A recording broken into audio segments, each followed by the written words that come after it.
네, 현재 시각 8시 24분 향해 갑니다. 지금 보고 계신 머니쇼 유튜브에서 라이브로도 시청 가능하니까요. 많은 시청 부탁드립니다. 그리고 다양한 정보 원하시는 분들은 카카오톡 채널에서 크존 검색하셔서 친구 추가하시면 다양한 정보 확인해 보실 수 있으니까요. 이 부분까지도 참고해 보시기 바랍니다. 뉴욕 증시 변동성이 굉장히 크네요. 나스닥 같은 경우는 전일 3% 넘게 빠졌다가 낙폭이 좀 줄긴 했습니다만 사실 출발은 또 괜찮았던 것 같은데 결국 1% 가까이 또 하락으로 전환이 됐잖아요. 네, 그러네요. 예. 장중에 이렇게 반등 시도 나오던 기술주들이 후반으로 가면서 좀 밀리는 양상이었고, 그러니까요. 그러나 이제 지수 전반적인 그 등락률 같은 걸 보다 네. 보면은 이제 좀 뭐랄까 한바탕 이렇게 휘저었는데 여기 조금 이제 깔아는 느낌.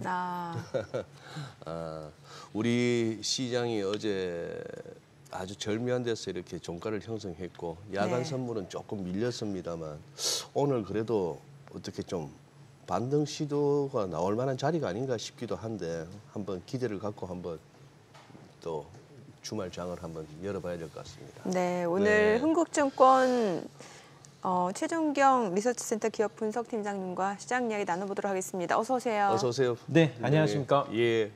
팀장님, 본격적인 질문 들어가기 전에 이번 주 좀 이렇게 시장 분위기나 우리 또 고객들 분위기, 한마디로 정권가 분위기 좀 한번 알려주시죠. 일단 이번 주라기보다는요. 어저께 분위기가 어제. 너무 이제 사실 안 좋았던 건 당연한 얘기고요. 그렇겠죠. 하락하니까요. 네. 근데 이제 조금 황당했던 거죠. 왜냐면 현대차하고 하이닉스 실적이 이렇게 좋은데 이렇게까지 해야 되나 싶을 네. 정도로. 예, 그래서 안 좋다는 거는 당연한 말씀이지만 굉장히 좀 다들 좀 굉장히 황당한 그런 지금 한 주를 보내고 있는 상황입니다. 아니 너무 식상한 것 같습니다만 이미 선반영이 됐다는 둥, 주가는 기대감으로 간다는 둥 이런 걸로 설명하기에는 어제 그만큼 실적이 좋았는데 진짜 하이닉스하고 현대차는 네. 좀 과한 거 아닙니까? 사실 이제 어저께 시장만 놓고 예. 말씀을 드리면은 어저께의 키워드를 뽑자면 미국장, 그다음에 하이닉스 이렇게 뽑을 수 있을 것 같아요. 예. 미국장 예. 같은 경우가 또 굉장히 재미났는데 어저께 이제 그 M7이라고 불리는 주요 기술주들이 네. 하락을 많이 했잖아요. 예. 이제 하나 둘씩 이제 실적 발표도 나오고 있고 뭐 나쁜 애도 있고 실적이 좋은 애도 있고 그건 다 좋은데 어저께 제가 하나 짚고 넘어가고 싶은 거는 아까 서두에 이제 언급하셨던 부분이기도 한데 어저께 M7 이제는 미저러블 7이라고 불리죠. 미즈러블. 예. 그 6개가 어저께 하락을 했고요. 예. 주가가 하나는 반등을 했습니다. 네. 예, 그 하나가 테슬라입니다. 그러니까. 예, 그게 뭐냐면 낙폭과대에 대한 반등이라고 지금 평가를 하고 있어요. 전일 12% 떨어졌으니까. 네, 근데 이제 어제 2% 이제 혼자만 다시 반등을 네. 한 거니까요. 잘했다는 느낌보다는 아까 서두에 언급하셨던 것처럼 우리 시장도 낙폭과대에 대한 좀 반등은 오늘 좀 마지막 거래일에 가능하지 않을까. 거기 살짝 조금 좀 힌트를 얻고 있는 상황입니다. 네. 아니 간밤에 뉴욕 증시 쪽 미국에서 나온 경기 지표 자체는 사실 시장에서 딱 원하는 정도 아니었나요? 2분기 GDP 성장률 속보치도 그렇고 네. 그러니까. 인플레이션은 좀 둔화되는 양상이고 그야말로 이제 골디락스가 형성될 수 있는 그런 경기 지표였던 것 같은데 참 그 이전에 시장이 많이 올라서 그런지 좀 변동성이 커지고 있는 것 같거든요. 네, 정확합니다. 저도 동일하게 생각하고 예. 있고요. 일단 어저께 미국 시장이나 또 우리 시장도 또 큰 지표들이 좀 나왔고요. 네네. 나쁘지 않은 지표들이었어요. 그러니까요. 사실 이거는 가을에 저희가 이제 기다리고 있는 금리 인하에 대한 거에 대해서는 전혀 현재 흔들림이 없는 상황이라고 네. 해석을 하고 있어요. 남은 변수가 하나가 생긴 거죠. 뭐죠? 뭐냐면은 미국 대선입니다. 예. 그리고 또 하나는 언급하셨던 것처럼 그동안 상승했던 거에 대한 이제 또 이제 매도세 전환이라고 볼 수도 있는 거예요. 제가 어제 미국 시장하고 좀 같이 한꺼번에 이렇게 좀 네. 주목했던 시장이 예. 일본의 니케이 지수 그러니까. 48,000이 깨졌고요. 예. 3.3%가 어저께 하락을 했어요. 연내 최대 하락폭이고요. 근데 사실 연초부터 작년 연말부터죠. 가장 많이 오른 시장으로 따지면 미국 시장도 있지만 일본 시장도 만만치가 않았습니다. 그렇죠. 네. 예, 그래서 많이 오른 시장들이 많이 빠진 거를 감안을 했을 때 오히려 올해 좀 상대적으로 대형주 중에 많이 올랐던 하이닉스의 주가 하락도 좀 설명이 되지 않나. 예, 그렇게 좀 보고 있고요. 특히 또 외국인들 매도가 좀 강한 상황입니다. 네네. 어제 하이닉스만 집중적으로 팔지 않았나요? 네, 외국인. 맞습니다. 외국인 매도가 하이닉스 쪽에 또 하이닉스 쪽에. 예, 강했던 걸로 그동안 기억을 하고 많이 있습니다. 산 만큼 또 판 것 같아요. 맞습니다. 오른 만큼 파는 것도 있고요, 예. 또. 그래서 이제 제가 볼 때는 그 뒤에는 이제 미국 대선이 남아 있는 네. 좀 그런 마지막 변수를 끼워 맞추는 게 아닌가 보고 있는 겁니다. 이 사람은 자꾸 여기저기 만나고 여기저기 살펴봐야 돼. 저 미저러블 세븐은 팀장님한테 처음 듣습니다. 이건 와, 뭐, 이 예, 며칠 전부터 며칠 계속, 전부터 예. 이 M이 예, 미저러블 세븐이라고. 예. 참 보면 미국 시장 친구들도 이제 이름 잘 붙여요. 이름 예. 잘 붙이네요. 예. 그래서 제가 방송에서도 몇 번 이제 강조를 드려서 말씀을 드리는데 주식 시장이 제일 싫어하는 거는 불확실성입니다. 그러니까 아직 잘 그렇죠. 모르는 네, 거죠. 네. 그리고 또 하나는 이게 주식이라는 게 뭐 오늘 팔고 내일 다시 살 수도 있는 거잖아요. 네. 예, 그러니까 많이 오른 종목에 대해서는 어느 정도 수익 실현을 하고 또 남아 있는 변수가 어느 정도 또 이렇게 해소가 되었을 때 또 다시 매수세가 또 돌아올 수 있는 상황이기 때문에 네. 그래서 예. 뭐 똑같은 얘기지만 그래서 뭐 저점 매수가 생길 수도 있는 거고 반대 매수가 생길 수도 있는 거고요. 예. 이게 반등이 될 수 있다는 얘기죠. 예, 그래서 그렇게 좀 돌아가는 거기 때문에 뭐 우리 투자자분들도 그런 상황을 전체적으로 좀 보셨으면 좋을 것 같아요. 어제 하이닉스 빠졌다고 뭐 하이닉스가 뭐 특별히 뭐 회사 내적으로나 그렇죠. 혹은 뭐 예. 외부적인 그런 데이터들이 좀 변한 건 전혀 없는 상황이거든요. 예. 그러면 팀장님은 개인적으로 앞으로 뭐 미 증시도 그렇고 국내 증시도 그렇고 기존의 시장 상승을 주도했던 그런 빅테크가 더 좀 반등을 보여줄 수 있을 거라고 보시나요? 아니면 중소형주 쪽으로 좀 순환매가 이어질 거라고 보시나요?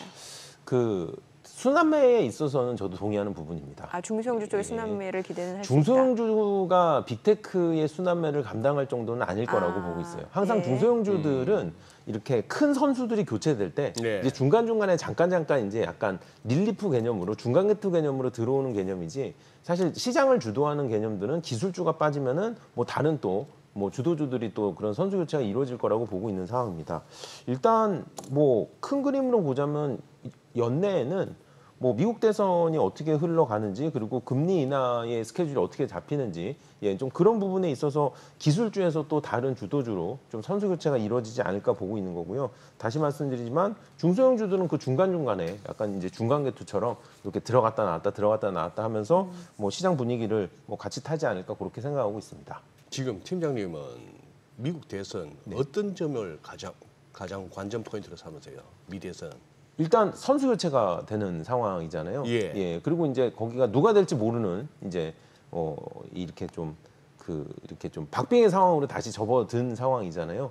그래서 사실 누가 되느냐에 있어서는 특히 뭐 저희는 이제 대한민국에서 이제 어떻게 영향을 미칠지를 이제 분석해야 되는 상황이기 때문에 누가 될지에 대해서보다는 이제 언제 그게 조금 더 이제 변수 없이 확실성이 있어지냐, 누구한테 더 이게 기울어지냐 그 시점이 더 중요할 것 같습니다. 아, 판세가 좀 맞습니다. 정확하게 예. 판가름이 나는지. 예. 야, 근데 진짜 우리가 저 증시 쪽에 뭐 애널리스트들이나 뭐 평론가들 하는 얘기가 뭐 뭐니 해도 실적입니다 하는데 실적이 저는 지금 어제 미국 장중에서 포드 보니까 아찔하네요. 네. 그러니 우리 하이닉스나 현대차처럼 심지어 구글처럼 실적 잘 내도 주가가 빠지는 판에 이 실적이 뭐 안 좋으니까 이렇게 그냥 18% 넘게 그냥 그러게요. 패버리니까 네.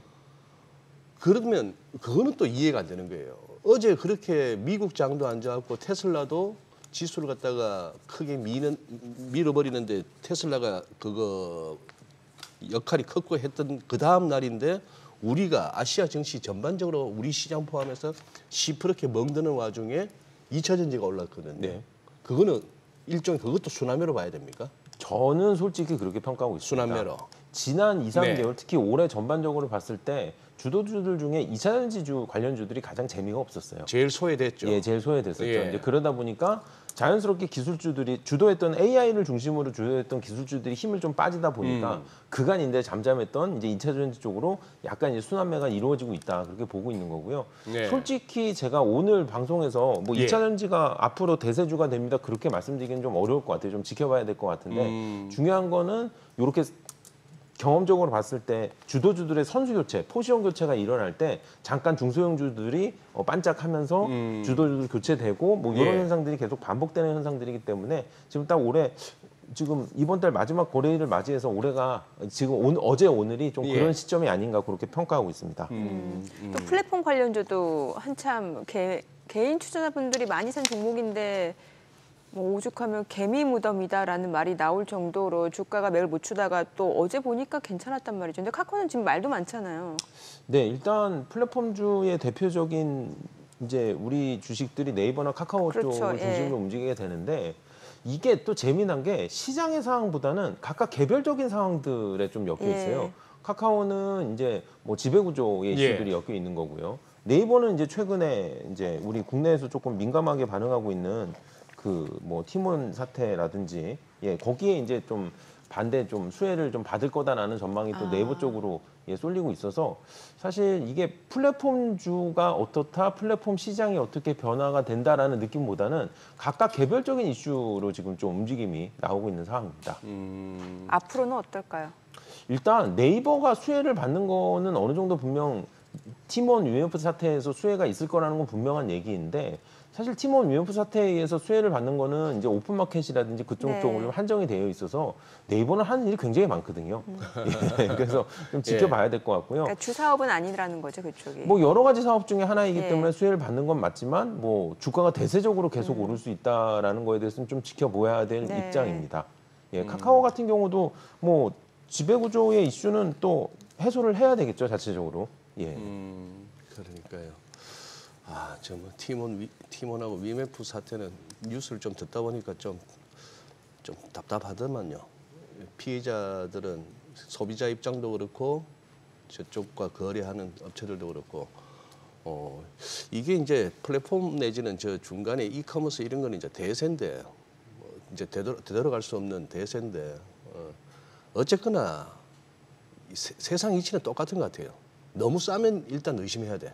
저는 오히려 예. 조금 아쉬운 상황이 예. 요런 비슷한 사태들이 똑같진 않지만 예. 몇 년마다 한 번씩 요렇게 가끔 잊혀질만 하면 튀어나온다는 그건 거죠. 맞아요. 네네. 사실 네. 몇 년 전에 그 머지 포인트 사태에 대해서 뭐 다들 기억하고 계신 게 있을 거예요. 그게 또 예. 잊혀질만 하니까 또 약간 또 이런 사태들이 나와서 요거는 약간 그 언급하신 것처럼 이 플랫폼이라든지 이런 그 오픈마켓 시장이 지금 저희 일생활에 굉장히 중요한 부분을 네. 차지하고 있잖아요. 그래서 이거는 약간 조금 뭐랄까 금융당국에서 어느 정도 좀 정리를 해야 되지 않을까 제도에 대해서 그렇게 조금 예. 바람이 좀 남아 있는 상황입니다. 맞습니다. 네. 그렇게 뭐 똑같은 일이 반복된다는 거는 좀 어리석은 거죠. 준비하고 개선을 해야 되는데. IPO 쪽 전문이시니까 여쭤볼게요. 지금 시장 분위기가 이래서인지는 모르겠습니다만 뭐 이제 공모가 4배 이 얘기가 쏙 들어간 것 같아요. 네, 맞습니다. 올해 연초만 해도 뭐 장중 3배, 4배, 뭐 네. 심지어 종가 3배, 4배 기록하는 기업들까지 있었는데요. 그렇게 표현하니까 훨씬 낫네요. 뭐 따블보다는 그렇죠. 훨씬 조금 낫죠. 네, 예. 품위가 있습니다. 감사합니다. 이게 무슨, 예. 예. 그렇죠. 공모가 4배. 무슨 보수도판도 아니고. 예, 맞습니다. 네. 최근에 그 코스닥에서 2개 기업이 상장 첫날부터 공모가를 하락하는 기업들이 나타났습니다. 지난달에 이노스페이스하고 엑세세라피티스가 상장 첫날 공모가보다 뭐 각각 20% 혹은 뭐 16% 급락을 하는 이런 그 그림을 보여줬는데 글쎄요 이게 공모주 시장이 어느 정도 분위기가 하락 반전하는 건 맞습니다. 왜냐하면 전보다 이제 주가 수익률이 안 좋다는 거는 그만큼 그 투자자분들의 좀 이제 관심이 떨어질 수 있는 요인이긴 한데, 근데 저는 오히려 이게 정상화 중이라고 평가를 하고 있어요. 과거 같은 경우에는 사실 어떤 종목은 공모가에서 많이 오르는 종목도 있고 어떤 종목은 공모가에서 하락하는 종목도 속출을 했는데 작년 말 올해 초에 IPO 시장의 분위기가 워낙 뜨겁다 보니까 상장 첫날부터 주가가 좀 많이 오르는 그런 패턴들이 좀 반복이 되고 있었습니다. IPO 투자, 공모주 투자 오래 하셨던 투자자분들은 기억을 하실 거예요. IPO 시장의 투자 매력은 사실 급등보다는 안정성이었습니다. 왜냐하면 공모가라는 것 자체가 시장에서 살 수 있는 가격보다 이게 공동구매의 개념이거든요. 주식은. 그래서 공동구매. 그래서 시장에서 살 수 있는 것보다 조금 저렴한 가격으로 공동구매해서 들어간다는 개념이 바로 그 공모주 투자였기 때문에 저는 오히려 수익률이 줄어드는 게 아쉽기는 하지만 옛날 분위기로 좀 안정화되고 있다. 그렇게 말씀을 드리고 있고요.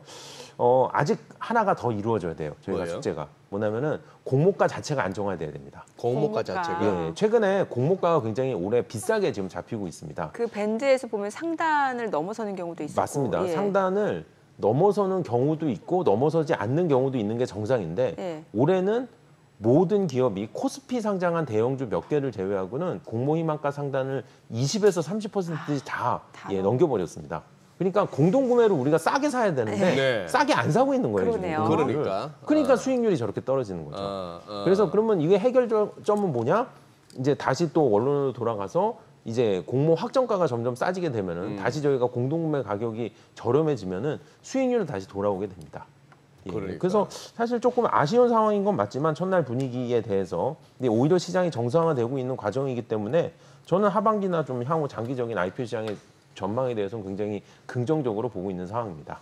공모가가 조금 비싸다 하는 느낌은 최근 들어서 많이 받았는데 그게 그러면은 IPO 신규 상장하는 기업의 욕심입니까? 아니면 주관사가 조금 그렇게 뭐 그런 경향이 있는 겁니까? 어떻게 보세요, 팀장님? 그 IPO 시장의 가격의 결정권자는 예. 이 세 개 주체가 굉장히 첨예하게 이렇게 좀 그 상호작용을 예, 한다? 상호작용을 하게 됩니다.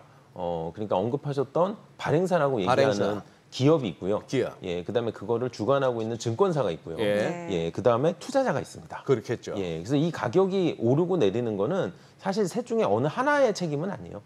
예, 셋 다의 그 이렇게 좀 수요와 공급, 고상한 말로는 수요와 공급, 조금 이제 좀 더 시장에 좀 친근한 말로는 이 세 주체의 이제 욕심과 희망이 이제 섞인 예, 그런 결정이라고 보시면 될 것 같아요. 그래서 어느 한 주체가 가격에 대해서 뭐 무슨 이렇게 좀 책임이 말씀이지? 있다고 예. 보지는 않습니다. 이게 흥행이 좀 되겠다 싶으면은 좀 비싸게 나오는 거고 네.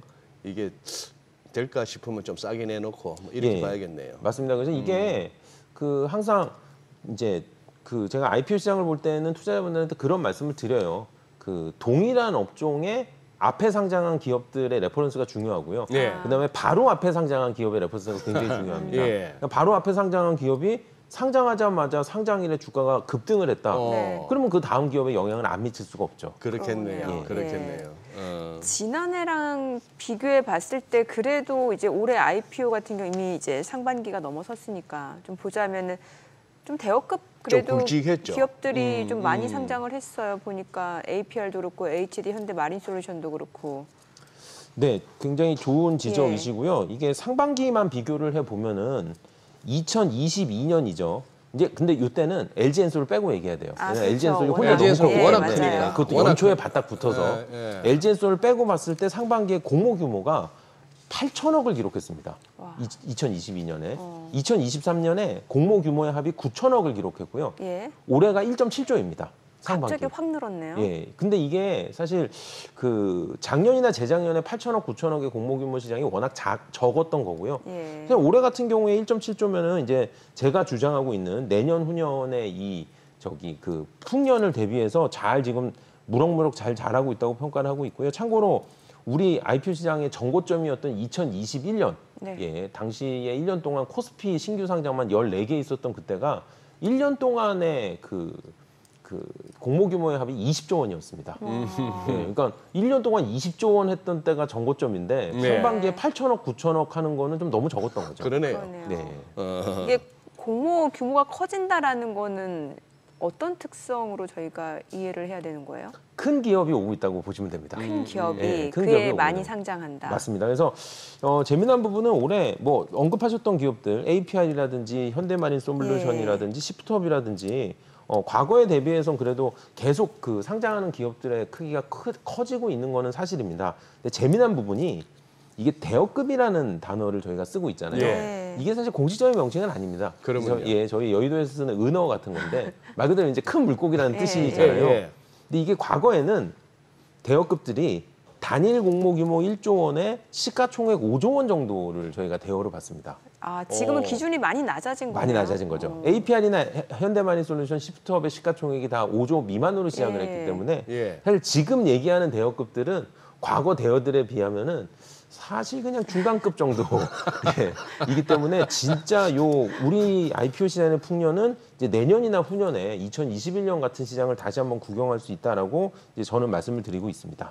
그러고 보니까 대여하고 보니 가끔 이제 우리 최 팀장님께서 IPO 설명하시면서 2022년도 LG엔솔은 빼고 얘기하자. 이게 보면 그 진짜 대형 횟집의 그 대형 수조에 상어를 집어넣은 적이 있어요. 그때 2022년에 예. 전체적으로 봤을 때. 고래 한 마리 들어온 거죠. 고래가 한 번. 네. 그러면 지금 저기 뭐랄까요? 신규 상장 시장 지금 이제 수익률 살펴봐 주셨는데 지금 계속해서 우리 팀장님께서는 우리 IPO 시장에 이제 녹화하시고 계속해서 청약 들어가시는 분들한테 하반기에도 기회가 있다고 보시는지? 네, 맞습니다. 일단 그 수익률 하락과 그다음에 하반기에 있는 전략들 좀 같이 좀 네, 말씀을 네. 드릴게요. 일단 저희가 당장 지금 기다리고 있는 기업이 코스피에서 산일전기는 청약이 수요 예측이 끝난 상황이고요. 이제 상장을 네. 앞두고 있는 상황이고요. 네. 뭐 그다음에 전진건설로봇이나 특히 K뱅크가 올해 지금 번호표 7번을 받아들고 있는 상황입니다. K뱅크. K뱅크가 지금 올해 연내 상장을 지금 계획하고 있는 상황이고요. 예. 이외에도 아직까지 청구서를 접수하지는 않았지만 뭐 서울보증보험이라든지 LGCNS라든지 뭐 토스의 비바리퍼블리카라든지 그다음에 뭐 DN솔루션즈 등등 내년까지 스케줄이 굉장히 좋습니다. 예, 그리고 제가 지금 언급했지만 지금 말씀드렸던 기업들 중에는 단일 시가총액이 5조 원이 넘거나 비슷한 종목들이 굉장히 많이 있거든요. 네. 그래요? 예, 그래서 이제 좀 점점 분위기는 더 좋아질 거다라고 말씀을 드리고 있고요. 또 하나는 제가 서두에도 말씀을 드렸지만 지금 공모주 시장이 공모가에서 첫날부터 수익률이 그렇게 크게 나오지 않고 있습니다. 네. 최근에 시청자분들은 시프트업의 주가 흐름을 보시면 굉장히 좋을 것 같아요. 네, 네. 이번 주에 시프트업의 주가 흐름이 굉장히 중요한 주간이었는데 시프트업이 상장한 지 지금 보름이 됐습니다. 예. 네. 상장 첫날 수익률이 플러스 18% 나왔고요. 첫날. 보름 동안 주가가 등락을 거듭하긴 했지만 공모가에 근접했던 적은 순간적으로 있긴 했지만 현재 공모가를 잘 지켜서 플러스 10%대의 수익률을 유지하고 네네. 있는 상황입니다. 네. 굉장히 안정적인 수익률이 된 거죠. 사실 이 시프트업의 주가 흐름에 대해서는 긍정적으로 평가하는 게 보름 동안 10%대의 수익률을 유지했다는 거는 향후에 다음 뭐 전진건설로봇이나 K뱅크에 투자해야 되는 기관들 입장에서는 네. 첫날 물량을 조금 받아서 18% 수익률하고 보름 동안 확약을 걸어서 안정적인 10%대 초반의 수익률하고 고르라고 하면 당연히 후자를 고르게 됩니다. 그렇겠네요. 그러면 즉 무슨 말씀이냐면 향후에 올라오는 공모주들은 예. 수익률은 낮아지지만 예. 기간적으로 안정적인 수익률을 좀 유지할 수 있는 그런 지금 토양이 마련되고 있다. 그렇게 말씀을 드리고 있어서 저는 사실 이 보름 동안의 시프트업의 주가에 대해서는 굉장히 긍정적으로 평가를 하죠. 아까 서두에 저희가 화두로 던졌던 게 공모주가 3배, 4배 막 이렇게도 했었는데 요즘에 좀 너무 조금 부진한 거 아니냐. 부진한 건 맞지만 오히려 자세히 들여다보면은 더 건전한 시장으로 지금 좀 체질이 바뀌고 있다고 그렇게 강조하고 있는 맞습니다. 겁니다. 그 말씀이 맞네요. 네. 첫날 또 제 입에서 또 따블 네. 그랬다. 또 2배, 4배 했다가 그거 들어간 사람들은 그 이후에 막 한 1, 2년 전혀 기회 없이 맞습니다. 그거보다야 그래도 상장 이후 보름 동안 보니 등락은 있었지만 공모가 대비 10%. 네, 10% 훨씬 안정적이죠. 훨씬 안정적이 괜찮죠. 예. 네. 그 K뱅크 기다리시는 분들 꽤 많으실 것 같은데 카카오뱅크랑 또 이게 좀 비슷한 부분인 거잖아요. 네, 맞습니다. 예. 그리고 뭐 앞두고 있다는 이제 토스의 그 비바 리퍼블리카도 있을 거고. 네. 어떨까요? 일단 이게 또 얘기가 또 비슷한 게 아까 예. 저희가 플랫폼 얘기하면서 예, 네이버랑 예. 카카오 얘기를 했잖아요. 예. 또 상당히 얘기가 비슷해요. 하는 일은 같은데 예. 지금 이슈는 또 완전 다르게 흐르고 있는 상황입니다. K뱅크 같은 경우는 어느 정도 시장의 컨센서스가 좀 이렇게 고정돼 있는 상황입니다. 규모적인 측면에서 뭐 누가 2배 좋냐 나쁘다의 문제는 전혀 아니고요. 규모적인 측면에서 현재로서는 카카오뱅크의 절반 정도가 시장의 컨센서스여서 네. 시장에서 10조 원 정도 왔다 갔다 하고 있는 카카오뱅크의 시가총액에 비교해서 K뱅크가 5조 원 전후가 아니겠느냐라는 게 현재 시장에 깔려 있는 컨센서스이고요. 실제로 장외 시장에서도 그 정도 거래가 되고 있는 걸로 알고 있어요. 그리고 업비트 이용하시는 분들은 네. 또 K뱅크를 써야 되거든요. 맞습니다. 업비트 관련된 좀 그런 또 네. 이슈도 있는 거고요. K뱅크 같은 경우는 사실 시장에 좀 기대를 하고 있는 부분이 오히려 카카오뱅크가 이런저런 이유로 주가가 하락하게 되면은 K뱅크도 좀 더 좀 피해를 받는 거 아니냐라고 우려하시는 분들이 있는데 사실 그렇지는 않습니다. 다시 말씀드리지만 카카오뱅크 같은 경우는 좀 기업의 그 지배구조 관련된 이슈가 있는 거기 때문에 관련돼서는 반대로 좀 그의 자유로운 K뱅크가 뭐 반대적인 또 그런 매력을 또 느낄 수도 있는 거고요. 언급하셨던 것처럼 업히트 관련된 수익 구조가 K뱅크에 포함이 되어 있는데 이번 상장을 통해서 뭐 그쪽도 그쪽이지만 뭐 이 온라인 인터넷 뱅킹의 또 본연의 사업 구조가 더 성장할 수 있는 또 기회가 되는 거기 때문에요. 네. 사실 이번에 상장한 K뱅크한테도 굉장히 좀 장기적으로 성장에 좀 큰 계기가 될 거라고 시장에서 좀 기대를 좀 하고 있는 상황입니다. 저거는 괜찮습니까? 더본 코리아 요새 조금 그 가맹점주들하고 좀 이렇게 좀 시끄럽다 할까? 뭐 좀 논란이 되고 있던데. 구체적으로 어떤 이슈인 거예요? 연돈 볼카치. 가맹주들하고의 이 갈등이 있는 상황이고요. 네. 글쎄요, 뭐 제가 본 뉴스만 종합해서 네. 뭐 네네. 말씀을 드리면은 네. 가맹주들을 이렇게 모집을 하는 과정에서 연동 볼카츠의 그 예상 매출에 관련돼서 이제 서로 지금 뭐 좀 쟁점이 있는 상황입니다. 근데 가맹점주들은 본사에서 예상 매출이 많다고 얘기를 했다. 근데 본사에서는 아니 우리는 그렇게 얘기한 적이 없다. 이제 그렇게 좀 맞서고 있는 그래요? 상황이죠.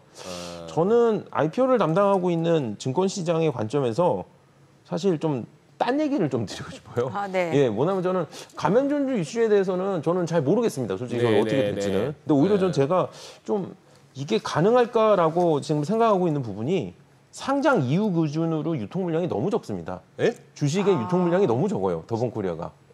그러면 누가 다 들고 있는 거예요? 자, 이게 신주가 14.9%가 지금 나올 예정인데요. 현재로서는 네네. 공개된 숫자만으로는 신주 14.9%가 발행될 예정인데 이거 말고는 유통 물량이 없어요.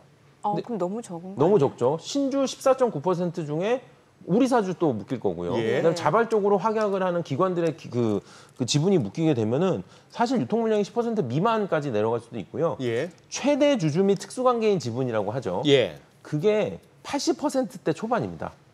그럼 뭐 개인 회사인데 그러면. 거의. 굉장히 크죠. 이게 과거에 우리나라의 기록이라고 할 수 있는 게 LG화학이 LG 엔솔을 들고 들어왔을 때였어요. 네. 그때가 82%가 83%였었는데 예. 다만 그거하고는 경우가 다른 게 예. LG 엔솔은 공모가 기준으로 시가총액이 50조짜리 회사였습니다. 예. 그러니까 유통 물량이 좀 적어도 예. 원체 덩치가 크니까 유통할 수 있는 좀 물량이 좀 어느 정도는 됐었는데 더본코리아 같은 경우는 현재 시장에서 예상하고 있는 시가총액이 5천억 미만입니다. 예, 따라서 5천억 미만짜리 회사의 유통 물량이 10%대 초반 또는 그 이하다 하면은 사실 그게 상장이 가능할지에 대해서는 저는 오히려 그 부분에 조금 지금 좀 관심을 가지고 있는 상황입니다. 그래서 투자자분들은 뭐 워낙 유명한 회사이기도 하고 또 하나는 뭐 여태까지 없었던 거는 아니지만 우리 코스피 시장이 그런 기업들을 좋아해요. 대한민국을 그러니까 크고 작고의 문제가 아니라 네. 대한민국을 대표하는 산업의 대표 선수 마치 지금 올림픽 하고 있는 국가대표 같은 그런 예. 기업들을 굉장히 좋아하는 게 우리 코스피 시장의 습성이거든요. 예. 예, 그래서 우리나라 프랜차이즈를 대표하는 기업이라는 산업의 대표성을 놓고 볼 때는 요거는 또 시장에서 기대는 또 많이 할 수밖에 없는 또 그런 기업인 것도 맞죠. 네. 자, 지금 시각 8시 52분 향해 갑니다. 오늘 양시장 예상 체결지수 먼저 체크해 보겠습니다. 코스피 예상 체결지수 확인해 보도록 하죠. 오늘 0.3% 반등이 예상되고요. 지금 예상 체결지수는 2,720포인트입니다. 코스닥은 0.2% 소폭 하락 예상되고요. 예상 체결지수 795포인트입니다. 양시장 좀 혼조 출발 예상되고 있는 상황이고 시가총액 상위 종목 예상 체결가 보도록 하겠습니다. 지금 삼성전자 오늘 호가에서는 2% 반등이 예상됩니다. 호가 82,600원이고 어제 SK하이닉스 어닝 서프라이즈임에도 불구하고 주가가 낙폭이 굉장히 컸었죠. 9% 가까이 밀렸는데 오늘 일부 되돌림 반등 좀 예상됩니다. 호가에서는 1.68% 상승 예상되고요. 19만 3,100원으로 집계가 되고 있습니다. LG 에너지솔루션 0.4% 하락 예상되고요. 호가는 33만 1,000원이고요. 삼성 바이오로직스가 0.8% 내림세가 예상됩니다. 예상 체결가 86만 4,000원. 삼성전자 우선주 약보합 출발 예상되고 있고요. 현대차가 1.9% 하락이 예상됩니다. 호가는 24만 6,500원, 기아가 약보합 출발 예상됩니다. 예상 체결가 11만 4,800원, 셀트리온 0.4% 상승할 걸로 보이죠. 호가는 20만 원이고요. KB금융은 0.6% 하락이 예상됩니다. 예상 체결가 8만 3,500원, 포스코홀딩스 보합 예상되고 있습니다. 코스닥 시가총액 상위 종목 예상 체결가도 보도록 하겠습니다. 에코프로비엠 어제 장에서 1% 반등을 보여줬는데요. 오늘 호가는 1% 하락이 예상됩니다. 17만 9,100원이고요. 알테오젠이 0.9% 상승할 걸로 보이죠. 예상 체결가 27만 8,000원, 에코프로 보합 예상되고요. HLB가 0.2% 소폭 상승할 걸로 보입니다. 호가 8만 200원, 삼천당제약 1% 약세가 예상되고 있고요. 셀트리온 제약이 0.9% 상승할 걸로 보입니다. 호가는 96,200원, 엔캠 보합 예상되고요. 클래시스가 2% 강세가 예상되죠. 호가 49,500원, 리노공업 0.4% 상승할 걸로 보이고요. 예상 체결가는 204,500원, 휴젤 보합 출발 예상되고 있습니다. 오늘은 그래도 좀 일부 섹터를 중심으로 좀 반등이 예상되고 있고 오늘 조선주들 호가 분위기 괜찮아 보입니다. 지금 HD 한국조선해양이 2.9% 상승이 예상되고요. 18만 9,200원으로 집계가 됩니다. 자, 그리고 HD 현대미포조선도 2.3% 상승 예상되고요. 호가 10만 5천원. 하나오션도 1% 오름세가 예상되죠. 예상 체결가는 2만 9,300원. HD 한국조선해양 그리고 삼성중공업 모두 2%에서 1% 상승이 예상되고 있습니다. 오늘 또 앞서 보셨다시피 의약품 섹터 같은 경우도 최근에 또 순환매 장세 속에서 어느 정도 좀 하단을 견고하게 좀 지지해주는 역할을 하는데 오늘 장에서도 좀 상승이 예상됩니다. 네, 명문제약도 강세가 예상되고 한의약품도 상승세가 예상됩니다. 최근에 보면은 그래도 좀 기존 주도주들이 약할 때 좀 다른 섹터 쪽이 그래도 하단은 좀 지지해주는 상황인 것 같아요. 예, 그렇죠.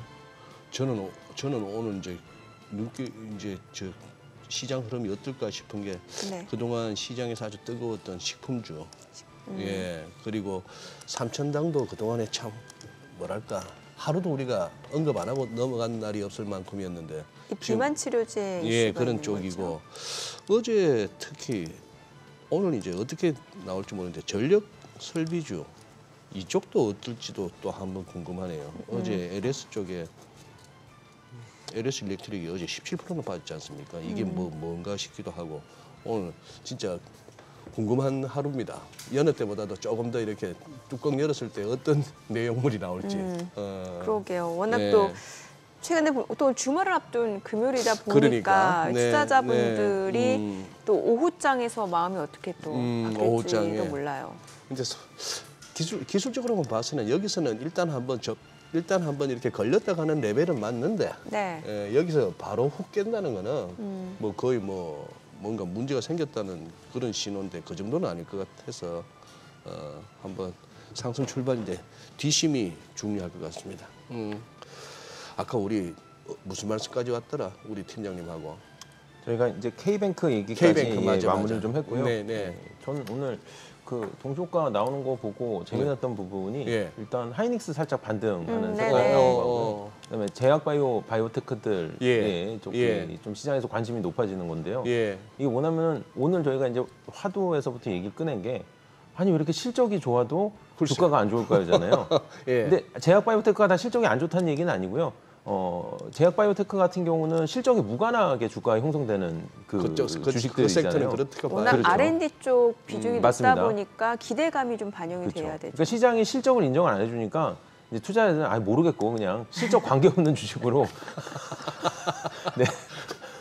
예, 그 굉장히 재미나네요. 저게 예. 사실 뭐 아니면 도잖아요. 예. 제약 바이오 저쪽은 어떻게 예, 보면. 그래서 예. 아니, 실적이 아무리 좋게 나와도 주가가 반응을 안 하니까 네. 그래 좋아 그럼 실적 관계 없는 거 투자하겠다.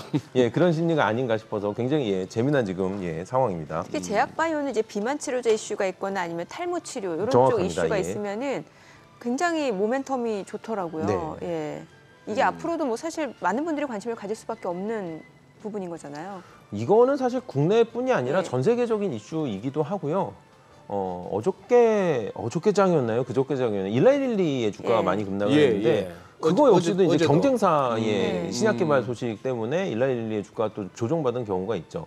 예, 그래서 이제 제약바이오테크 같은 경우는 또 하나는 제가 이제 좀 약간 연중 캠페인으로 조금 이제 연중 아이디어를 캠페인. 밀고 있는 건데 그 과거에 코로나 기간 동안 피해를 너무 많이 당했습니다.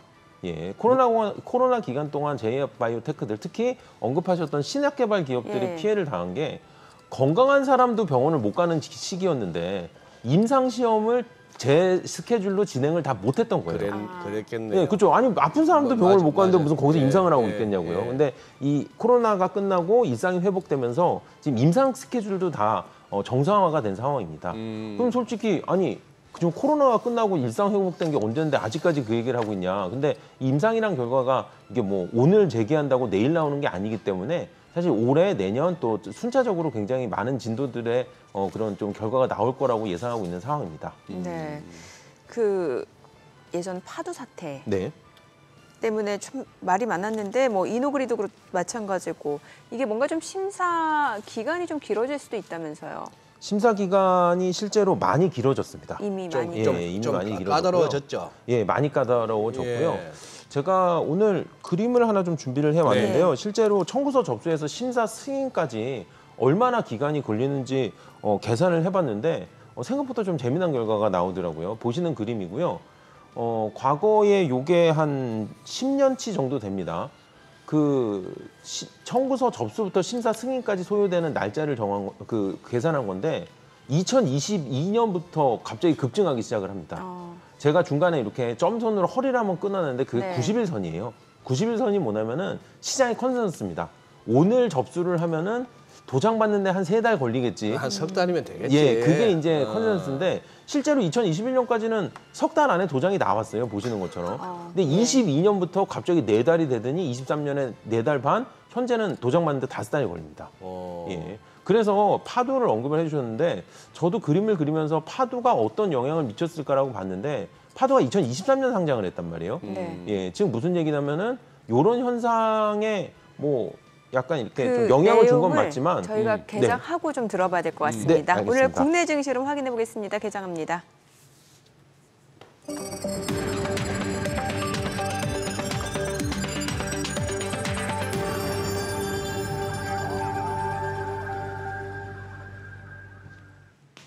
네, 7월 26일 금요일 국내 증시 개장했습니다.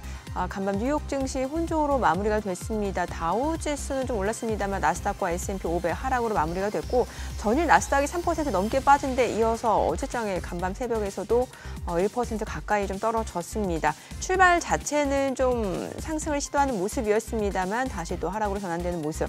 그야말로 롤러코스터 장세를 펼쳤고 주요 경기 지표들은 시장이 원하는 수준이었던 것 같습니다. 경기 연착륙에 대한 가능성이 높아지는 2분기 GDP 성장률 소폭치가 발표가 됐고 또 인플레이션은 좀 둔화된 것으로 보여졌는데 일단 종목별 개별적인 모멘텀에 따라 변동성이 큰 모습이었고 오늘 양시장 출발 지수 좀 보겠습니다. 어제 코스피 코스닥 좀 떨어졌었고 많이 떨어졌었고 오늘 좀 반등 보여줍니다. 코스피가 0.4% 상승하면서 2,722포인트, 코스닥도 0.4% 반등 보여줍니다. 800선 회복이 됐습니다. 오늘 양시장 상승 출발 보여주고 있는데 상승폭이 조금 더 확대될 수 있는지 여부 좀 보시면 좋을 것 같고요. 시가총액 상위 종목 시초가 보겠습니다. 삼성전자 오늘 0.5% 올라갑니다. 지금 88,800원, 상승폭이 조금 더 확대되면서 1%까지 올라가네요. 지금 81,200원이고요. SK하이닉스 0.58% 반등 보여줍니다. 참 근데 어제 낙폭이 워낙 컸거든요. 오늘 반등을 보여주고는 있습니다만 반등폭 자체는 전일 낙폭 대비로는 그렇게 크지 않은 상황이네요. 191,200원. LG 에너지솔루션 0.4% 떨어집니다. 33만 1,000원이고요. 삼성 바이오로직스가 1.49% 상승하면서 88만 5천 원에 거래되고 있습니다. 삼성전자 우선주도 0.9% 올라갑니다. 63,900원이고요. 현대차는 좀 떨어집니다. 지금 0.9%, 1% 가까이 좀 떨어지고 있는 상황이죠. 24만 9,500원. 기아는 1.7% 올라갑니다. 11만 7,000원이고요. 셀트리온 강보학권으로 19만 9,400원. KB금융 1.3% 올라갑니다. 8만 5,100원이고요. 포스코홀딩스도 1.4% 상승합니다. 36만 500원에 거래되고 있습니다. 코스닥 시가총액 상위 종목 시초가도 보도록 하겠습니다. 에코프로비엠이 0.2% 상승합니다. 어제장에서도 1% 반등 보여줬고 오늘 소폭입니다만 그래도 반등 흐름 이어가고 있는 상황이죠. 현재 18만 800원 그리고 알테오젠도 2.5% 강세입니다. 28만 2,500원. 에코프로 0.5% 하락이죠. 95,500원. HLB 0.5% 떨어집니다. 79,600원. 삼천당제약이 2% 상승합니다. 178,200원이고요. 셀트리온제약도 올라갑니다. 0.5% 상승 95,800원. 엔캠도 1% 상승합니다. 지금 18만 200원이고요. 클래시스는 0.3% 내림세 48,250원. 리노공업 0.4% 하락합니다. 20만 2,500원, 20만 1,500원, 낙폭이 조금 더 커지네요. 휴젤은 보합이고요. 오늘 앞서 조선주들 호가 흐름 굉장히 좋았는데요. 지금 보겠습니다. 좋네요. 지금 HD 한국조선해양이 5% 강세, 사흘 만에 반등 보여줍니다. 19만 3,500원이고요. 삼성중공업도 2.8% 상승합니다. 11,260원. 한화오션도 2.7% 상승 중이죠. 29,800원이고 HD 현대중공업도 6% 강세입니다. 18만 8,200원. 18만 9,200원. HD 현대미포도 5.6% 강세입니다. 10만 8,200원에 거래되고 있습니다. 자, 화장품도 호가가 괜찮아 보였는데 화장품주 내에서는 이제 아모레퍼시픽이 0.9% 올라가고요. 또 LG생활건강이 4.8% 강세입니다. 35만 8,000원. 그 밖에 이제 중소형주 화장품들은 좀 혼조세가 좀 이어지고 있는 상황이고요. 오늘 금융주들 흐름 굉장히 좋습니다. 지금 보험주 특히 흐름 좋은데 삼성생명 2.5% 상승합니다. 전일 낙폭을 또 하루 만에 지금 만회하고 있는 상황이네요. 9만 3,500원 그리고 KB금융도 2% 올라가고요. 하나금융지주 1% 올라가고요. 그 밖에 지금 보험주 내에서는 동양생명, 삼성화재 각각 3%에서 2% 상승 중입니다. 우리 금융지주 상승폭이 굉장히 크네요. 7% 이상 올라갑니다. 오늘 금융주 흐름 굉장히 좋습니다. 그 밖에 또 강세를 보여주고 있는 섹터 종목들 보도록 하겠습니다. 마리화나 관련주가 다시 한번 올라갑니다. 지금 해리스 부통령과 관련된 테마주로 좀 엮여 있는 섹터인데 마리화나 합법화에 대한 기대감이 반영이 되는 것 같아요. 지금 보시게 되면은 이제 의료용 마리화나를 개발하는 업체 오성 첨단 소재 12% 급등합니다. 2,275원. 화일약품도 10% 급등하고요. 에머리지도 14% 넘게 올라갑니다. 그밖에 우리바이오, 한국 BNC도 2%, 3% 강세 흐름 보여주고 있습니다. 오늘 마리화나 관련주가 올라가고 조선주 앞서 보셨고 조선주 쪽에서 또 조선기자재 쪽 흐름도 좋습니다. 지금 보게 되면은 케이프가 3.5% 상승하면서 5,600원에 거래되고 있고요. 태광도 3.9% 올라갑니다. 그밖에 동성화인텍도 4% 강세고 HD 현대마린솔루션도 올라가고 한국카본, 성광밴드 모두 2% 이상 올라갑니다. 하이로코리아, 대창솔루션 2%, 3% 강세고요. 오리엔탈 전공도 2.7% 올라갑니다. 오늘 조선기자재 쪽도 흐름 좋습니다. 오늘 또 LNG 조선 쪽이고 피팅 밸브 이쪽도 조선 기자재 쪽이다 보니까 이제 피팅 밸브 쪽이 올라가는 걸로 확인이 되네요. KSP가 4.8% 강세고 그밖에 종목은 앞서 조선 기자재 쪽에서 좀 확인해 보셨을 거고요. 오늘 바이오 쪽 좋아요. 지금 바이오 쪽 보게 되면은 앞서 보셨던 삼성 바이오로직스가 상승폭이 좀 더 확대가 되면서 지금 주가 89만 원 선을 넘어서고 있습니다. 그리고 알테오전도 보셨고 삼천당제약도 보셨고 한미약품, 셀트리온제약 모두 1% 이상 올라가고요. 종근당도 1.4% 상승하면서 10만 7,800원에 거래되고 있는 상황이고요. 대웅제약도 올라갑니다. 지금 시각 9시 6분 지나갑니다. 수급 상황 체크해 보도록 하겠습니다. 오늘 유가증권 시장에서는 현재 개인 투자자가 255억 원 매도 우위고요. 외국인과 기관은 각각 221억 원, 52억 원 순매수를 보여주고 있습니다. 코스닥에서는 개인 투자자가 매수 우위입니다. 186억 원 순매수, 외국인과 기관은 각각 105억 원, 72억 원 매도 우위입니다. 오늘 환율 좀 체크해 보도록 하겠습니다. 달러원 환율 전일 오후 3시 30분 기준으로 좀 전해드리고 있는 상황인데 오늘 달러원 환율 2원 50전 하락하면서 지금 현재는 1,380원 90전에서 거래되고 있습니다. 환율 자체는 좀 떨어집니다. 오늘 그리고 시장도 반등을 보여주고 있는 상황이고 네, 다만 이제 반도체 쪽 있잖아요. 그동안 시장 상승 주도했던 AI 쪽 섹터는 그렇게 큰 폭의 반등은 못 보여주고 있고 제약바이오, 조선 이런 쪽 흐름이 좋네요. 금융주도 좋고요. 조선이 한번 힘을 발휘하는구만요. 역시 그래도 펀더멘털이 받쳐주니까 이럴 때 제일 그래도 탄탄하게 가나 싶기도 하고 어제 같은 날 1% 오르고 오늘 똑같이 1% 빠지면 이거는 미치는 장사죠. 네. 맞습니다. 그런 거죠. 같은 1%라도. 그러네요. 지금 금융주가 요새 미국에서도 좋고 우리도 나쁘지 않고 밸류업 이후로 금융 쪽이 괜찮았는데 주로 이제 은행, 지주, 보험 이쪽으로는 많이 좋았거든요. 근데 팀장님, 왕년에 증권주가 그래도 트로이카던 시절도 있었습니다. 진짜 옛날이지만 증권 쪽에는 뭐 기회 한번 없을 거예요, 증권주들은. 그것도 뭐 회사별로 좀 그건 다르겠습니다만 증권주 전체적으로 한번 붐을 일으킬 만한 그건 없나요? 아직까지 보이진 않는 상황입니다. 아직까지는? 예. 그리고 또 하나는 뭐 이거는 그 시청자분들 이제 저 같은 경우에 이제 기업 분석을 하면서 이제 네. 이렇게 그 중장기 기업 밸류 예. 기준으로 투자를 이제 이렇게 좀 연구하는 사람이긴 한데 네. 제가 좀 간단한 아이디어 하나 조금 말씀을 좀 네, 드리면 네. 예. 최근에 금융주들 분위기가 전반적으로 좋은 건 맞는데 저는 기억을 잘하죠. 제가 나오는 날 금융주 굉장히 분위기 좋습니다. 근데 이게 이제 제가 나와서 금융주가 좋을 리가 없죠, 분위기가. 무슨 네. 얘기냐면 저는 월말에 나오잖아요. 아, 예. 그래서 지금 제가 제 기억만으로도 2번에서 3번 반복적으로 월말에 지금 금융주들이 반짝 지금 좀 반등을 하고 있어요. 그러니까 상승을 하고 있는 상황입니다. 그래서 물론 이렇게 중장기적으로 기업별로 투자하시는 분들도 많이 계시겠지만 일 거래라고 하죠. 데일리 트레이딩 하시는 분들은 약간 월말에 금융주 같은 거 한동안 좀 아이디어 활용해 보셔도 나쁘지 않을 것 같습니다. 요런 저도 희한하네요. 예. 희한하죠. 예. 요런 꿀팁이 전 좋더라고. 예. 왜냐면 전혀 생각 못했는데. 예, 제가 근 1년째 마지막 거래일 날 지금 계속 인사를 드리고 있어가지고 예, 요런 또 아이디어가 갑자기 생각이 나네요. 예. 아니 현대차는 사실 실적도 좋고 그런데 왜 이렇게 주가가 최근에 계속 조정을 받는 거예요? 보니까 최근에 한 8, 9거래일 정도에서 한 번 반등 보여주고 계속 내림세고 오늘도 낙폭이 좀 크거든요. 일단 현대차 같은 경우는 예. 이번 2분기 실적 발표가 고점이라는 의견도 있는 상황입니다.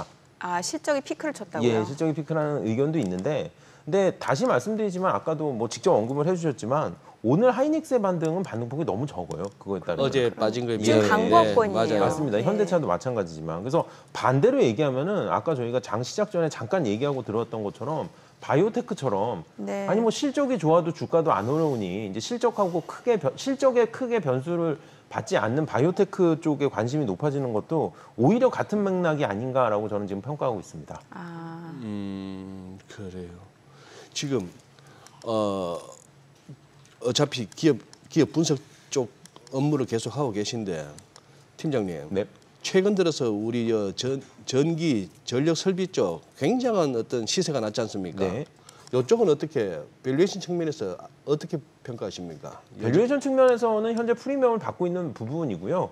또 하나는 이게 전력 설비가 지금 현재 가장 변수가 없는 업종입니다. 변수가 없다. 무슨 말이냐면은 지금 미국 대선의 변수가 남아 있는데 아하. 이쪽이 됐든 저쪽이 됐든 선수가 그렇군요. 교체되든 지금 그게 다 결국 교집합 안에 들어가 있다 네, 이거죠. 교집합 안에 다 들어가 있는 게 전력 설비예요. 아. 예, 왜냐하면 전력 설비 자체는 향후에 벌어질 AI가 됐든 뭐가 됐든 모든 것은 인프라기 때문에 그래서 예, 이거는 예. 현재 변수가 거의 없다고 봐도 될 정도이기 때문에 뭐 현재 충분히 저기 프리미엄을 받아도 되는 업종이라고 말씀을 드리고 있습니다.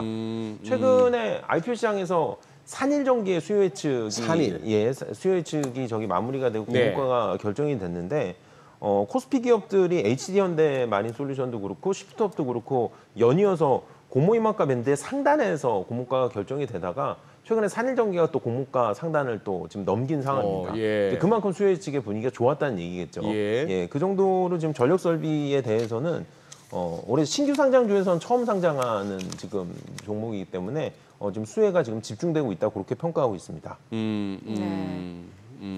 사실 제약바이오도 그런 섹터긴 하잖아요. 뭐 누가 대통령이 되든 간에 지금 오리지널 의약품 특허 만료 시점하고 맞물려 있고 또 뭐 트럼프도 그렇고 바이든 쪽도 그렇고 사실은 제약바이오 쪽에 대해서는 계속해서 조금 밀어주는 분위기인 거잖아요. 맞습니다. 이게 지금 미국 같은 경우는 이제 여러 가지 고민거리가 있는데 의학 분야 전반적으로 이제 비용이 많이 즉 약값이 너무 비싸요. 그렇죠. 미국은. 예. 그래서 그런 부분 때문에 언급하신 것처럼 오리지널 의약품의 특허 만료라든지 그런 부분의 시장도 굉장히 중요하고요. 예. 또 하나 언급하신 것처럼 우리나라가 됐든 미국이 됐든 바이오테크들의 주가의 흐름은 결국 자신과의 싸움입니다. 예, 어떤 본인들의 신약을 얼마나 그 효용성 있게 시장에서 그 스케줄에 맞춰서 그 개발을 진행하느냐가 문제이기 때문에 네네. 뭐 오히려 외부적인 변수, 시장적인 상황에 좀 독립적일 수가 있는 거죠. 팀장님, 요거 좀 궁금했는데 좀 한 달 더 된 얘기입니다만 이노그리드 네. 이게 승인 취소가 왜 그랬었죠, 그게? 그 당시 좀 초유의 사태다 뭐 말이 좀 많았는데 기억하십니까? 네, 초유의 사태는 맞습니다. 그래요? 왜냐면은 네. 이 IPO 과정에서 이제 철회하는 기업들은 굉장히 많습니다. 예, 심사가 뭐 미승인 나는 기업도 있고요. 네. 공모를 철회하는 기업도 있고 심사를 철회하는 기업도 있고 네. 여러 가지 철회가 굉장히 많이 있어요. 근데 이번에 이노그리드는 좀 사상 초유의 사태라고 표현하는 부분이 맞는 게 거래소가 이미 심사를 내준 부분을 무효라고 취소시킨 거거든요. 누가요? 거래소에서. 네, 굉장히 좀 특이한 케이스입니다. 제 눈에도. 그래서 사실 저도 이유는 모르겠어요. 이유는 모르신다. 예, 그러나 사상 초유의 사태인 거는 분명히 맞고요. 뭐 그럼에도 불구하고 지금 많은 기업들이 지금 청구서를 접수해서 IPO를 지금 진행을 하고 있는 상황입니다. 현재 기준으로 저는 그거를 시장의 잔존 물량, 대기 물량이라고 표현을 하는데 IPO를 대기하고 있는 물량이 또 사상 최대입니다. 예. 그래서 이제 제가 자꾸만 지금 풍년이 온다고 말씀을 좀 드리고 있는데 정말 풍년이 오고 있는 그런 상황이라고 할 정도로 아주 그래프 또 준비된 게 나왔네요. 네. 예, 붉은색 선으로 한 반절 정도 그려져 있는 게 2024년 그래프인데 작년이나 재작년 대비해서 저게 제가 시장에 대기하고 있는 물량을 월별로 측정한 데이터이거든요. 네. 지금 위에서 확실히 갭을 벌려서 놀고 있잖아요. 그러네요. 예, 그래서 뭐 이노그리드 승인 취소도 있었지만 올해 상반기에 지금 현재로서는 사상 최대 기업이 IPO를 진행하고 있다. 그것도 기억해 주시면 좋을 것 같습니다. 네. 아니 오늘 보니까 SK 하이닉스가 다시 또 좀 하락 전환하고 있는 상황인데 어떨까요? 지금 사실 AI 이제 랠리에서 뭐 빠져나올 때다라는 시각도 있는 반면에 이제 시작이다라는 뷰도 있잖아요. 네, 네. 맞습니다. AI 시장의 관점에서 반도체주를 바라보게 되면은 네. 정확하게 뷰가 맞아요. 이게 아니 뭐 너무 많이 한 거 아니냐 AI 관련돼서 뭐 AI 세상에 너무 많이 남아 있는 거 아니냐라는 것도 있고요. 또 반대편에서는 그렇지 않다. AI의 시장은 지금 계획대로 잘 늘어나고 있다라고 평가하는 부분도 있습니다. 저는 이거는 그냥 등락의 문제인 것 같아요. 이제 좀 너무 많이 오른 주식들은 또 조금 상승을 반납하고 또 좀 더 저평가로 들어가면은 또 다시 반등을 하고 좀 그런 구간이 아닌가 지금 보고 있는 상황입니다. 지금 정민희께서 이제 하이닉스 같은 이런 대형주 움직임을 보고 계신데 저도 지금 현대차를 계속 보고 있거든요. 현대차가 좀 많이 떨어지죠. 지금 지수가 이게 플러스라서 이게 묻힐 수가 있는데 이게 지금 현대차는 오늘 그것도 깨네요. 어제 121선에 이렇게 차트로 턱걸이 하고 봤을 때. 있었는데 오늘 순식간에 121선 밑으로 훅 꺼져버리네. 근데 오늘 보니까 저희가 지금 말씀드린 종목 같은 경우 이제 외국인하고 기관 쪽에서 물량이 집중적으로 나와요. 외국인하고 기관에서 예, 특히 외국인이 그동안 이제 뭐 현대차도 많이 샀었고 많이 땡겼었는데 그동안 SK 하이닉스도 많이 샀었어요. 네. 예.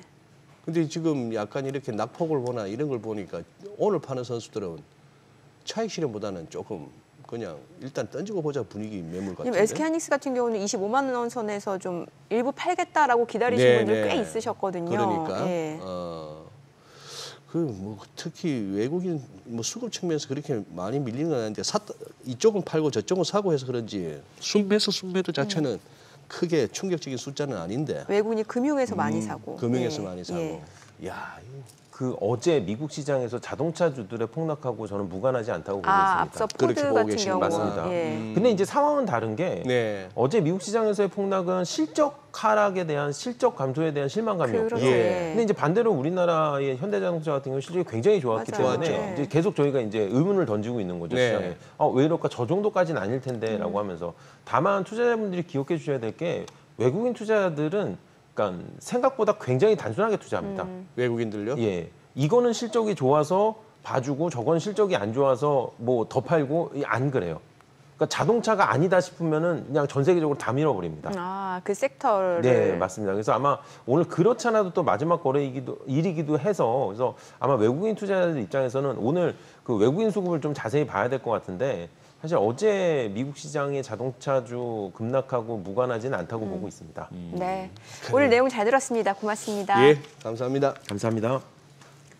네, 저희 방송 중에 전해진 내용 관련해서 더 다양한 정보 원하시는 분들은 카카오톡 채널에서 크존 검색하셔서 친구 추가하시기 바랍니다. 최근 외국인 관심 있게 보는 리포트까지 확인해 보겠습니다.